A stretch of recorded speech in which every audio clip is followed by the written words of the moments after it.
بسم اللہ الرحمن الرحیم۔ میں ہوں اے ایس انصاری۔ آج ہم بات کریں گے فتنہ قادیانیت پر کہ یہ فتنہ قادیانیت ہے کیا۔ یہ بڑا پرانا چلتا چلا آ رہا ہے، آج 2024 میں پھر ایک ایشو کھڑا ہو گیا ہے دوبارہ سے۔ قادیانیت پر بھانت بھانت کی بولیاں بولی جا رہی ہیں آج کل۔ آئین کے آرٹیکلز ہوا میں اڑتے پھر رہے ہیں، فلاں آرٹیکل، لیکن کوئی حتمی نتیجہ سامنے نہیں آ رہا۔ جتنے منہ اتنی بات ہے، لیکن حقیقت یہ ہے کہ نہ آج تک اسلام کی متفقہ تعریف سامنے آ سکی ہے اور نہ ہی مسلم کی، نہ اسلام کی نہ مسلم کی۔ 1954 میں شائع ہونے والی منیر رپورٹ اس کی گواہ ہے۔ آخر اسلام ہے کس چیز کا نام؟ پتہ تو لگانا چاہیے نا۔ اور مسلم کسے کہتے ہیں؟ اس بات کی وضاحت کلیریفیکیشن آخر کون دے گا؟ یہ علماء تو نہیں دے پا رہے ہیں، جنہیں آپ علماء کہتے ہیں نا، علماء، ان کے بس کی بات تو نہیں ہے۔ تو یہ تو خود ان کا پھیلایا ہوا شر ہے۔ یہ فتنہ تو انہی کا پیدا کیا کردہ ہے۔ یہ کہاں سے دیں گے اس کا کوئی حل؟ یہ نہیں دے سکتے۔ یہ الحمدللہ ہم بتائیں گے قرآن کی روح سے، لیکن پہلے یہ دیکھتے ہیں کہ کافر کا کھیل شروع کس نے کیا۔ کافر کا کھیل یہ شروع کس نے کیا تھا؟ چنانچہ مرزا غلام احمد قادیانی فرماتے ہیں کہ کل مسلمانوں نے مجھے قبول کر لیا ہے اور میری دعوت کی تصدیق کر دی ہے، مگر کنجریوں اور بدکاروں کی اولاد نے مجھے نہیں مانا۔ آپ دیکھیں ان کے الفاظ دیکھیں، کنجریوں اور بدکاروں کی اولاد نے مجھے نہیں مانا۔ آئینہ کمالات صفحہ نمبر 547 ان کی اپنی کتاب۔ ٹھیک ہے، اور آگے چلیے۔ کہتے ہیں جو شخص میرا مخالف ہے وہ عیسائی ہے، یہودی ہے، مشرک ہے، جہنمی ہے۔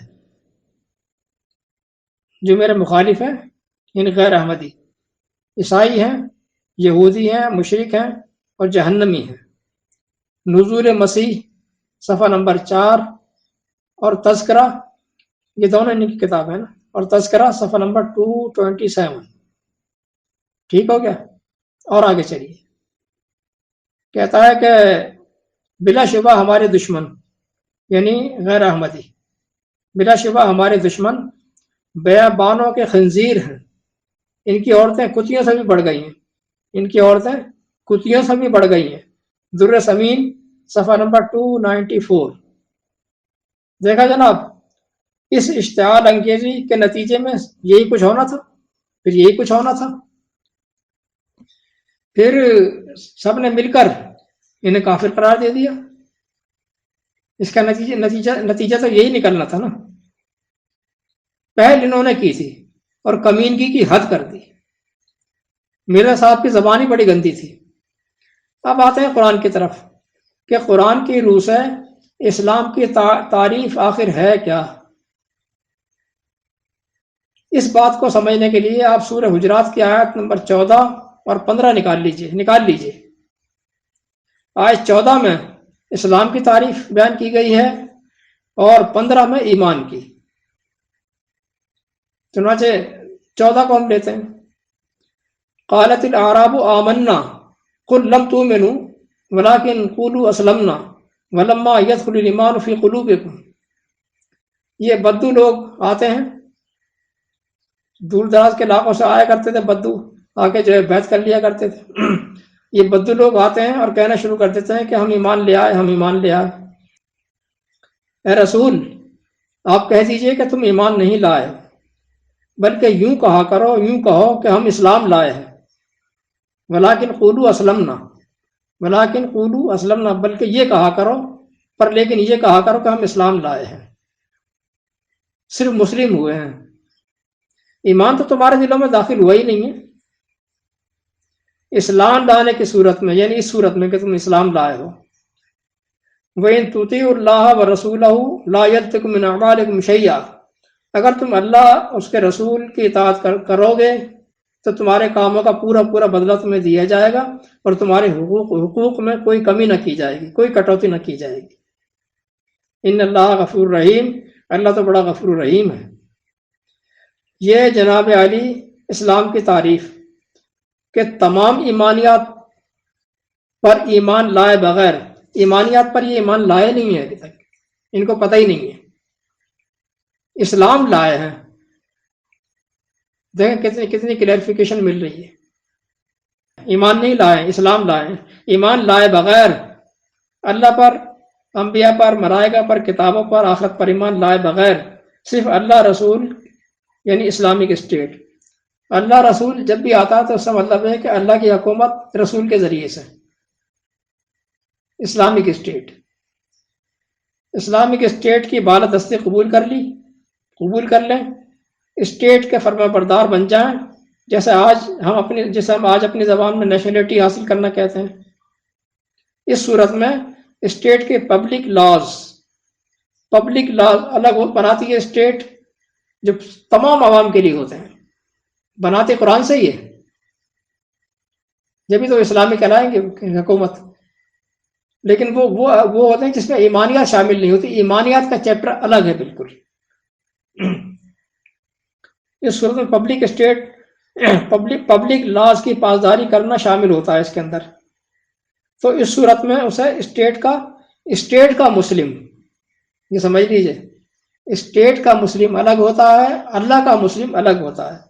اس کو اسٹیٹ کا مسلم تسلیم کیا۔ یہ جو آئے نا سورہ، یعنی اس کے اندر جو آیت 14 میں جو بیان ہو رہے ہیں، یہ اسٹیٹ کے مسلم ہیں۔ اللہ کے مسلم جب ہوں گے جب ایمان لے آئیں گے، اللہ کے مسلم نہیں، اسٹیٹ کے مسلم ہیں۔ صرف اسٹیٹ کا مسلم قرار دیا جائے گا۔ یہ بات ذہن میں رہے کہ ابھی وہ ایمان نہیں لائے ہیں، نہ اللہ پر نہ رسول پر، صرف فرما بردار بنے ہیں، اوبیڈینٹ بنے ہیں، تو اسے مسلم تسلیم کر لیا گیا، اور اسے تمام شہری حقوق دے دیے گئے، بغیر کسی کٹوتی کے، بغیر کسی کمی کے، دیگر مومنین کے اور اس کے حقوق میں کوئی فرق نہیں رکھا گیا۔ اب آتے ہیں اگلی آیت پر۔ اگلی آیت میں انما کے ساتھ شروع ہو رہی ہے، انما کہ صرف اور صرف، انما جب بھی آتا صرف اور صرف، انما المؤمنون الذین آمنوا باللہ ورسولہ ثم لم یرتابوا وجاہدوا باموالہم وانفسہم فی سبیل اللہ۔ اور مومن تو صرف اور صرف وہ لوگ ہیں جو اللہ اس کے رسول پر ایمان لاتے ہیں، اور اس میں کسی قسم کا کوئی تردد، کوئی شک و شبہ نہیں کرتے، اور اپنی جان مال سے اللہ کی راہ میں، یعنی اسلامک اسٹیٹ کی ترقی اور خوشحالی میں جان مال سے جت جاتے ہیں، لگ جاتے ہیں، جان بھی حاضر مال بھی حاضر۔ مسلم تو صرف قانون کے مطابق ہی دے گا نا، مومن لٹا دیتا ہے اپنے آپ کو، اسلامک اسٹیٹ کی ترقی خوشحالی جان مال سے جت جاتے ہیں، لگ جاتے ہیں، فل سپورٹر بن جاتے ہیں۔ یہی لوگ ہیں اپنے دعوی ایمان میں سچے، اولئک هم الصادقون۔ یعنی پہلی آیت میں اللہ رسول کی اطاعت تھی، ایمان نہیں تھا، اللہ رسول پر ایمان کی بات نہیں تھی، اسے مسلم تسلیم کر لیا گیا۔ دوسری آیت میں اللہ رسول پر ایمان ہے، اسے مومن تسلیم کیا گیا۔ فرق آیا سمجھ میں؟ کتنا کلیئر ہو گیا ایمان کا اور اسلام کا کانسیپٹ۔ اس کی مزید وضاحت کے لیے ہم سورہ توبہ پر آ جاتے ہیں۔ سورہ توبہ کانٹیکسٹ پر چلے جائیے، پہلے سے پیچھے سے پڑھتے آئیے۔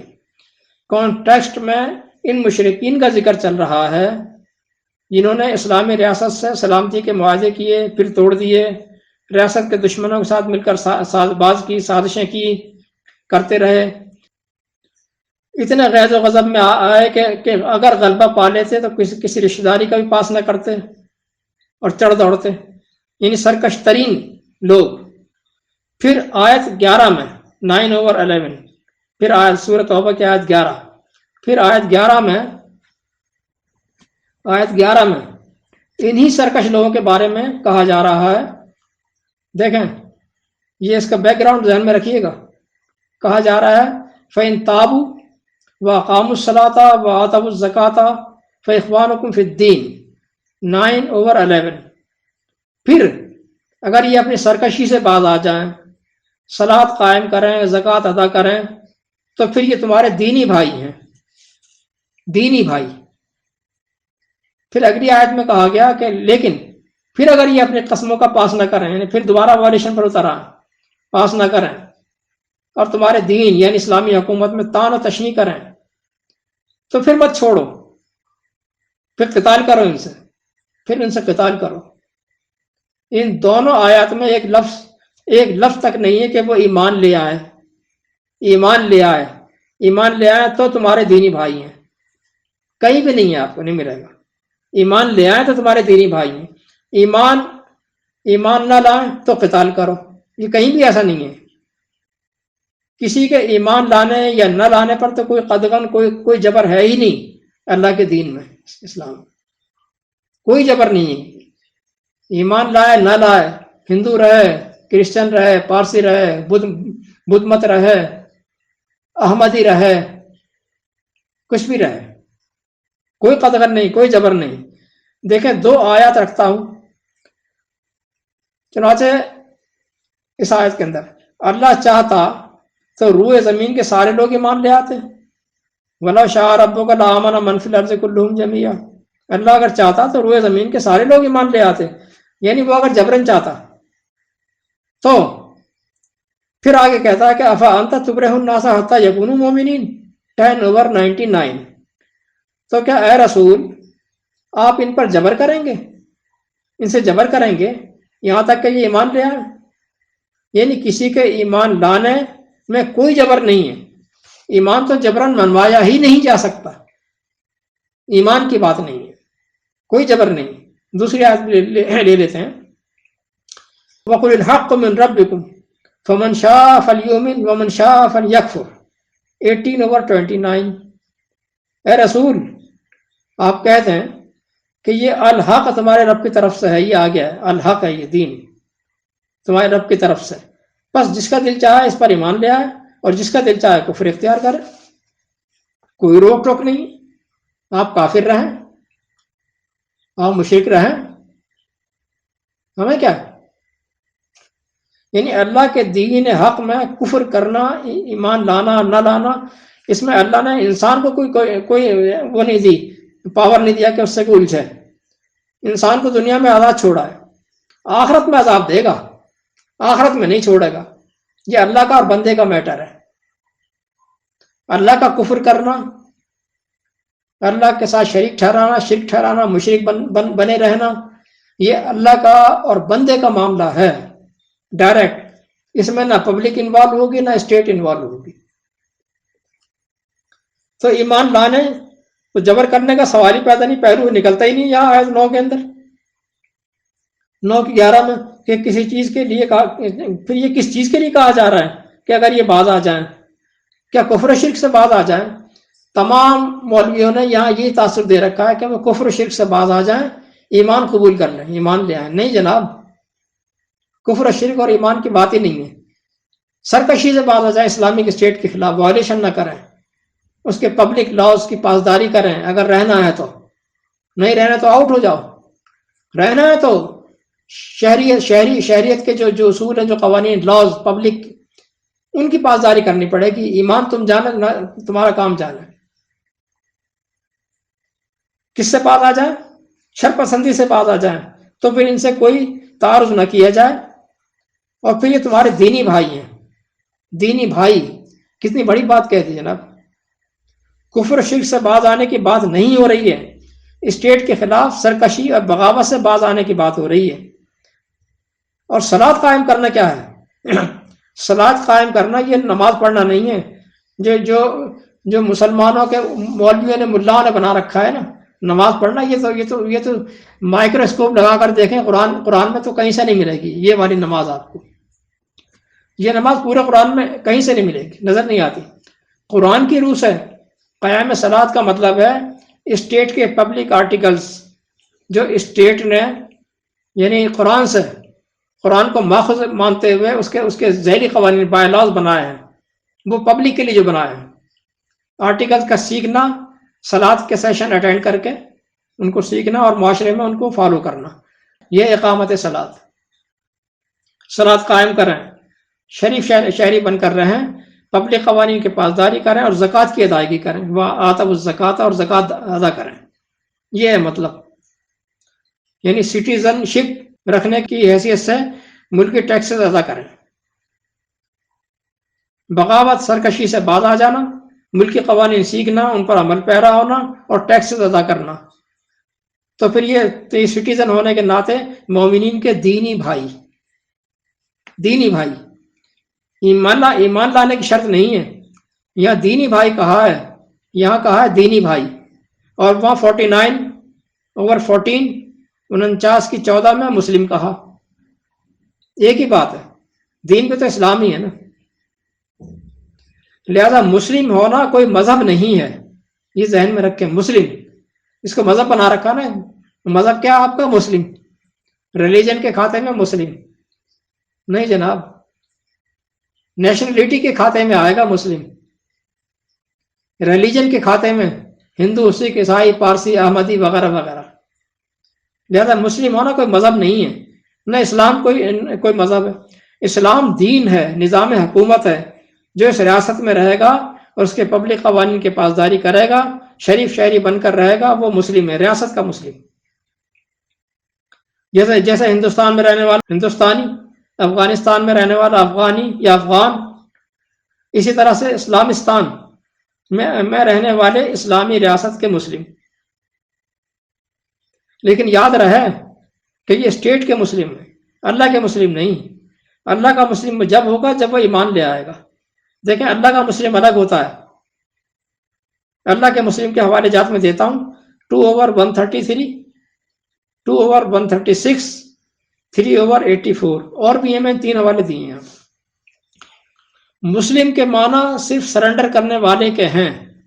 ایک نقطہ اور سمجھ لیجئے، مسلم کے معنی صرف سرنڈر کرنے والے کے ہیں، اسٹیٹ کے آگے سرنڈر کرنے والا اسٹیٹ کا مسلم، اللہ کے آگے سرنڈر کرنے والا اللہ کا مسلم، اسلامک اسٹیٹ میں رہنے والا جو تمام رولز اینڈ ریگولیشنز کی پاسداری کرتا ہے وہ اسٹیٹ کا مسلم ہے، اور اسٹیٹ کا مسلم اور تمام مومنین کا دینی بھائی، تمام مومنین کا دینی بھائی، تمام شہری حقوق اس کو دیے جائیں گے، اس کی جان، مال، عزت، آبرو کا تحفظ اسٹیٹ کی ذمہ داری، اس کی عبادت گاہوں کا تحفظ اسٹیٹ کی ذمہ داری ہے۔ وہ تمام مومنین کے لیے بھائی بہن، وہ لوگ بہن بھائی کا درجہ رکھیں گے، بہن بھائی کا درجہ ہے، اتنی بڑی ڈگنیٹی دے رکھی ہے اللہ تعالیٰ نے۔ لیکن اپنے آپ کو اپنے مذہب سے معصوم کریں گے۔ اسلامی حکومت کے شہری تو ہیں، یقیناً ہیں، لیکن اپنے مذہب کے ساتھ اسلام کا لاحقہ، یہ اسلام کے ساتھ اپنے مذہب کا لاحقہ نہیں لگا سکتے۔ یہ بڑا اہم نقطہ ہے سمجھنے کا، اور بڑا بھاری پڑے گا سننے میں آپ کو سب کو۔ یہ اسلام کا لاحقہ نہیں لگ سکتا۔ اسلام ایک انڈیویزیبل یونٹی ہے، ناقابل تقسیم وحدت ہے اسلام۔ سنی مسلم، شیعہ مسلم، حنفی مسلم، شافعی مسلم، اہل حدیث مسلم، احمدی مسلم، اسلام کے ساتھ کوئی بھی اضافی لاحقہ نہیں لگ سکتا۔ یہ سمجھ لیجیے آپ کان کھول کر، اسلام کے ساتھ کوئی اضافی لاحقہ نہیں لگ سکتا۔ وہ صرف سنی کہلا سکتا ہے، سنی مذہب، شیعہ مذہب، احمدی مذہب ہوگا اور اقلیت میں شمار ہوگا، مومنین کے صف میں نہیں۔ اسلامک اسٹیٹ کے جتنے بھی سمبلز ہیں وہ سرکاری ہیں، وہ اپنے مذہب کے ساتھ چسپاں نہیں کر سکتا، کوئی بھی اسے اپنے مذہب کے ساتھ چسپاں نہیں کر سکتا۔ مثلا اپنے معبد کو مسجد نہیں کہہ سکتے کہ سنی مسجد، شیعہ مسجد، سنی معبد کہہ سکتے ہیں، شیعہ معبد کہہ سکتے ہیں، احمدی معبد کہہ سکتے ہیں، کیونکہ اسلام سرکاری ہے، ناقابل تقسیم ہے، ناقابل الحاق ہے، سرکاری ہے۔ ان الدین عند اللہ الاسلام 3/19، بلا شبہ اللہ کے ہاں دین تو صرف اسلام ہے، اللہ کے ہاں قابل قبول اصل وہ ہے ہی اسلام دین، اور یہ بالکل خالص رہے گا بغیر کسی ملاوٹ کے۔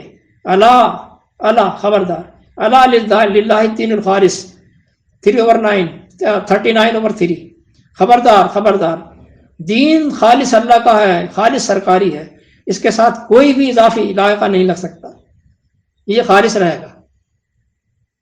آپ نہیں کہہ سکتے کہ میں سنی مسلم ہوں، سنی ہے تو پھر سنی رہیں،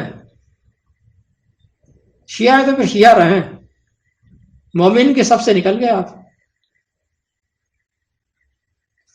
نہیں لگایا جا سکتا۔ مسجد بھی خالص اللہ کی ہوتی ہے، ان المساجد للہ 72 کی 18، بلا شبہ تمام مساجد تو صرف اللہ کی یعنی سرکاری ہیں۔ اسلامک اسٹیٹ میں مسجد سرکاری عمارت، سرکاری آفیسز ہوتے ہیں، کبھی سنا ہے؟ شیعہ ڈاک خانہ، سنی ایکسائز آفس۔ اسلامک حکومت میں جو سرکاری دستاویزات ہوں گی ان میں نجی معلوماتی کالم جو ہوتا ہے وہ اس طرح ہوں گے کہ نیشنلٹی کے آگے لکھا ہوگا مسلم، اور ریلیجن کے آگے لکھا ہوگا ہندو، سکھ، عیسائی، پارسی، سنی، شیعہ، جو بھی ہے، اور ریاست اسلامک اسٹیٹ یہ ایک ہوتی ہے۔ جب اسلام ہوگا تو پھر یہ ایک ہوگی۔ جب شیعہ، سنی، اہل حدیث، حنفی، شافعی، مالکی وغیرہ ہیں تو پھر یہ 56 ہے، 56 57۔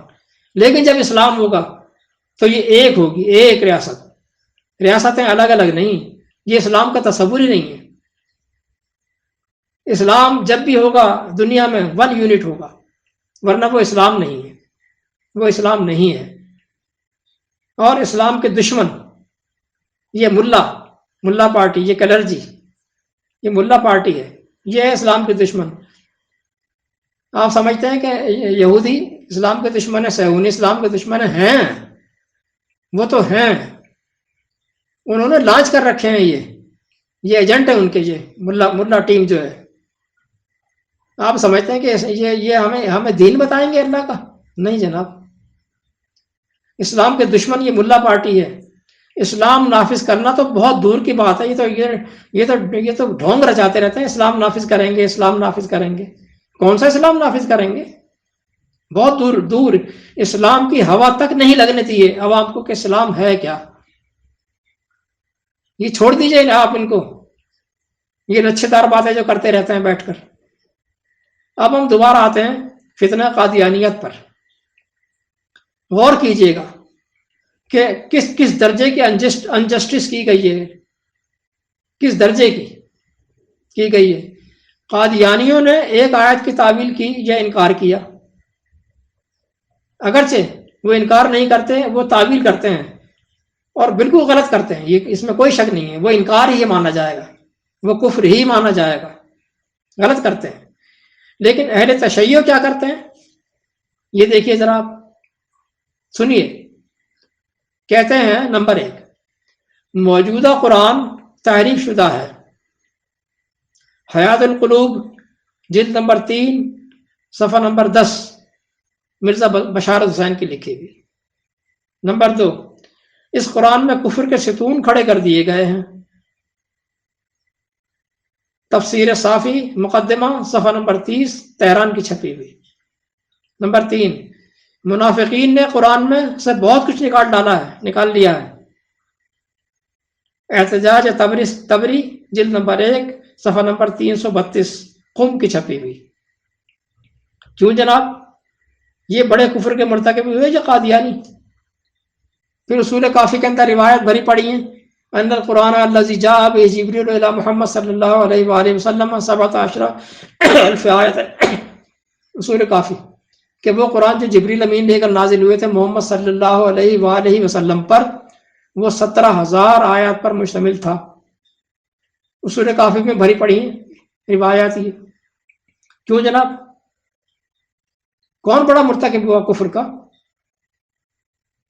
جبکہ اصول کرخی کے اندر قاعدہ نمبر 28 میں جو آپ سب لوگوں کا ہے تو جس پر ایمان ہے. کہتے ہیں ان کل آیت تخالف قول اصحابنا فانها تحمل على النسخ، کہ ہر وہ آیت جو ہمارے اصحاب یعنی ساتھی علماء کے قول کے خلاف جاتی ہو تو اسے ہم منسوخ مانیں گے، اس کو منسوخ مانا جائے گا، منسوخ مانا جا سکتا ہے. یعنی ناسخ منسوخ کی کسوٹی علماء ہیں. علماء جسے منسوخ مان لیں گے وہ منسوخ ہے، یہ انکار نہیں ہے کھلا. تو کفر تو ہر جگہ پایا جا رہا ہے جناب عالی، کفر کی کیا بات کر رہے ہیں، وہ تو بکھرا پڑا ہوا ہے ہر جگہ پر. پھر صرف قادیانیت پر ہی اتنا زور کیوں؟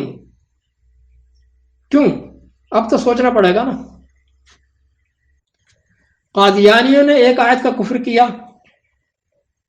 اہل تشیع نے کیا، یہ آپ نے دیکھ لیا. حقیقت کیا ہے یہ ہم آپ کو بتاتے ہیں. درپردہ حقیقت کچھ اور ہے، کچھ اور ہی ہے. اور وہ حقیقت صرف یہ ہے کہ نبی اور نبوت کے ساتھ ہی انہوں نے رسول اور رسالت کو بھی لپیٹ دیا، تاکہ حدیث رسول کے نام سے تحریف میں دین میں تعریف کی جا سکے، اور رسول سے منصب حکمرانی چھین کر اپنی حکمرانیاں قائم کی جائیں. ایک دین کو سینکڑوں فرقوں میں تقسیم کر کے رکھا جائے تاکہ مومنین کی یونٹی پارا پارا ہو جائے. اس لیے ختم نبوت کا اتنا بڑا ایشو بنا رکھا ہے. ختم نبوت کا اتنا بڑا ایشو ہے نہیں جتنا بڑا بنا رکھا ہے. اجراء نبوت، ختم نبوت دونوں ایک ہی کمپنی کے لانچ کردہ ہیں، ایک ہی کمپنی کے پروڈکٹس ہیں. جتنے بھی ایشو بنائے گئے ہیں وہ از خود لانچ کیے گئے ہیں، یہ آپ سمجھ لیجئے. لیکن یہ احمدیت والا، قادیانیت والا، یہ ایک اسپیشل اہمیت کا حامل ہے. یہ ایشو ایک خاص اہمیت کا حامل ہے. اس کے پردے میں وہ سازش چھپا رکھی ہے جس کی بیس پر اسلامی مارکیٹ میں روایات کو دین کا حصہ بنایا گیا. قال رسول اللہ کر کے، قال رسول اللہ، پہلے رسول اللہ کو منظر سے ہٹایا. اللہ نے تو صرف نبی اور نبوت کو ختم کیا تھا نا، خاتم النبیین کہہ کر 33/40. تم نے اس میں اپنی طرف سے رسول کا بھی اضافہ کر دیا، خاتم النبیین والرسل. نبیین بھی ختم، رسول بھی ختم. اور اماموں نے اس پر روایات گھڑ دی. اللہ کا منتخب کردہ نمائندہ صرف نبی ہوا کرتا تھا. یہ میں اپنے مضمون میں بتا چکا ہوں، نبی اور رسول کا فرق. اس میں 21 عنوانات ڈالے ہیں میں نے. اللہ کا منتخب کردہ نمائندہ صرف نبی ہوا کرتا تھا. نبوت آسمانی عہدہ تھا، رسول رسالت زمینی عہدہ تھا. آسمانی عہدہ ختم کر دیا گیا، زمینی عہدہ باقی رکھا جو ہر دور کے مومنین نے اپنی حکومت چلانے کے لیے خود منتخب کرنے تھے. اس نے کہیں سے منتخب ہو کر آنا نہیں تھا، اوپر سے آنے والا نہیں تھا. یہ رسول والا یہ زمینی عہدہ ہے، جیسے صدر ہوتا ہے، وزیر اعظم ہوتا ہے، اس طرح سے منتخب ہو کر آنا نہیں تھا. اسی لیے پورے قرآن میں اطاعت صرف رسول کی ہے.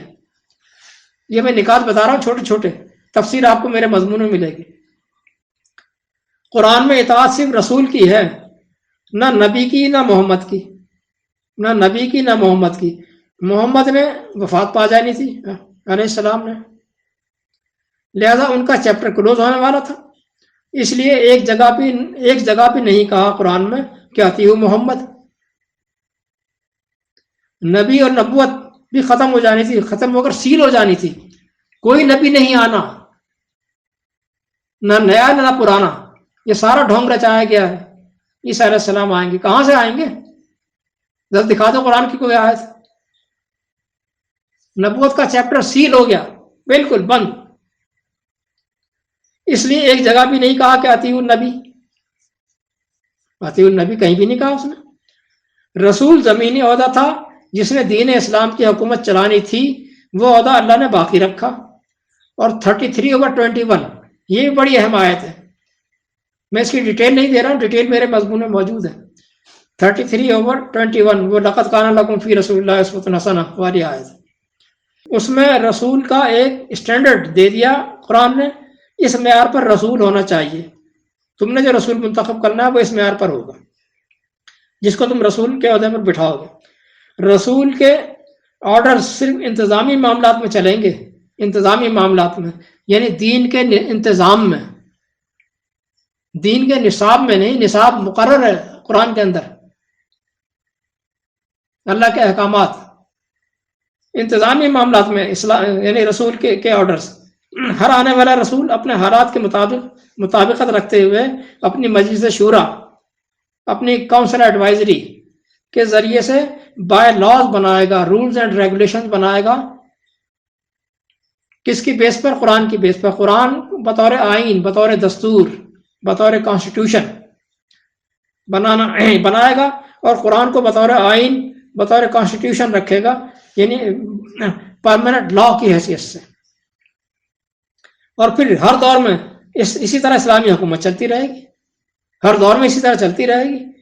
نہ فرقہ، نہ کوئی مسلک، نہ کوئی امام، نہ ائمہ، نہ حدیث، نہ حدیث کی کتب کے انبار، نہ کوئی سنت. قرآن میں ایک لفظ تک نہیں ہے کسی رسول نبی کی کوئی سنت بھی ہوتی ہے. کسی رسول، کسی نبی کی کوئی سنت بھی ہوتی ہے، ایک لفظ نہیں ہے قرآن میں. حدیث رسول کا ایک لفظ نہیں ہے قرآن میں. رسول کی امت ہوتی ہے، یہ بھی ایک لفظ نہیں ہے قرآن میں. کسی رسول کی کوئی امت نہیں ہوتی ہے. یہ بڑی سازشیں کی رچائی گئی ہیں امت محمدیہ. نہ کوئی سنت، نہ کوئی امت، نہ کوئی حدیث. قرآن دستور کی حیثیت سے، ذیلی قوانین شورا کے ذریعے سے، اللہ کی حکومت رسول کے ذریعے سے. فائنل اتھارٹی کی صرف ایک اور وہ اللہ کا رسول. اسلامک اسٹیٹ میں فائنل اتھارٹی صرف ایک، اور وہ ہے اللہ کا رسول. مومنین کا منتخب کردہ نمائندہ اللہ کی دی ہوئی کسوٹی پر پورا اترتا ہوا. پوری دنیا میں ایک اسلامی ریاست، یہ 56 ریاستیں، 57 ریاستیں الگ الگ نہیں، اور صرف اسلام بغیر کسی اضافی لائقے کے، کوئی اضافی لائقہ نہیں. یہ تھا عزیزم اسلام کا فارمیشن، جسے سازشیوں نے دویز پردوں میں چھپا دیا، بلکہ دفن کر دیا. اجرائے نبوت کا شوشہ اسی لیے ہر دور میں چھوڑا گیا، ہر دور میں، کہ یہی ایک ایسا ایشو ہے کہ جس کے پردے میں اس سازش کو چھپایا جا سکتا ہے. اجرائے نبوت اور ختم نبوت. اجرائے نبوت کا جاری ہونا اور ختم نبوت دونوں بہنیں ہیں جو ایک دوسرے کو زندہ رکھنے میں مددگار ہیں، ایک دوسرے کی مددگار ہیں. ایک ہی کمپنی کے دو پروڈکٹس ہیں. معاف فرمائیے گا. والسلام.